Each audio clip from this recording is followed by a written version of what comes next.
એસઆઈઆરની આડમાં દેશની જનતાને મતાધિકારથી વંચિત રાખવાનું ષડયંત્ર રચાઈ રહ્યું હોવાના આક્ષેપ સાથે સુરતમાં કોંગ્રેસ દ્વારા ફોર્મ નંબર 7નો દુરુપયોગ કરનારાઓ સામે ફોજદારી કરવાની માંગ સાથે હલ્લાબોલ કર્યો હતો।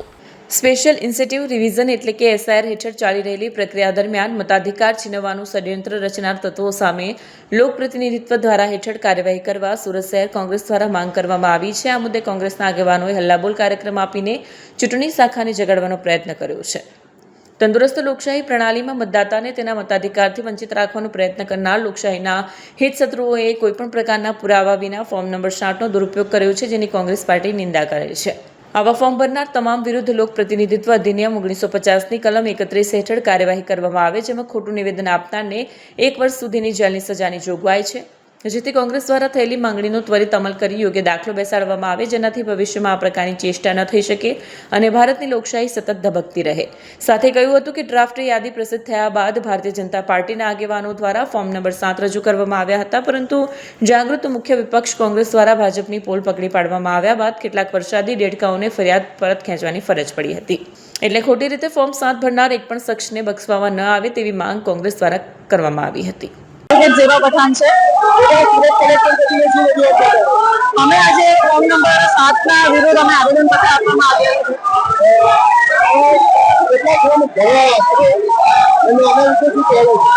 એની સંખ્યા હજુ આપણે લિસ્ટ હજુ સાહેબ રજૂ કરો તો અમને સમજ પડે, કેમ કે અમારી પાસે જે ગણતરી એવી છે તે અરાઉન્ડ 50,000 થી વધારે છે।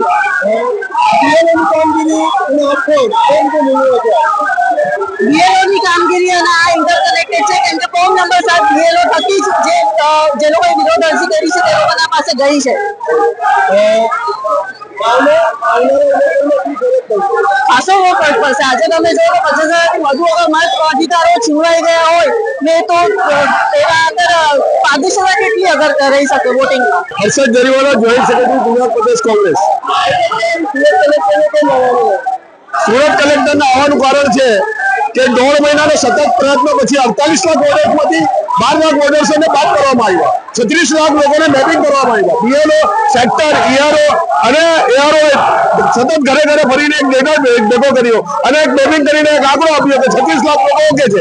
એ 36 લાખ લોકોના આંકડા પર ભાજપના વડોદરાઓ, ભાજપના એમએલએ, ભાજપના કોર્પોરેટર, ભાજપના કાર્યકર્તાઓ 1,16,000 લોકો સામે કાંદાજી ઉચક્યું છે।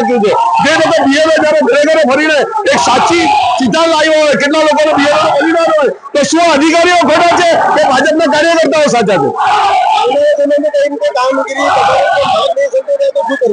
માંગ નહીં સંતોષાય તો અમે હાઈકોર્ટમાં પિટિશન દાખલ કર્યું છે અને આજે જ અમારી પાર્ટીએ જાહેર કર્યું છે કે આ સુપ્રીમ કોર્ટમાં અમે રીટ પિટિશન દાખલ કરશું અને એના સિવાય બી રસ્તા પર ઉતરશું અને હલ્લાબોલ કરશું। અને આ ખોટા લોકો જે અમારે રાહુલજી કહે છે કે આ લોકો વોટ ચોરી કરે છે, એ સાબિત થઈ ગયું છે કે આ વોટ ચોરો છે અને વોટ ચોરી કરીને જ ભારતમાં સત્તા હાંસલ કરી છે।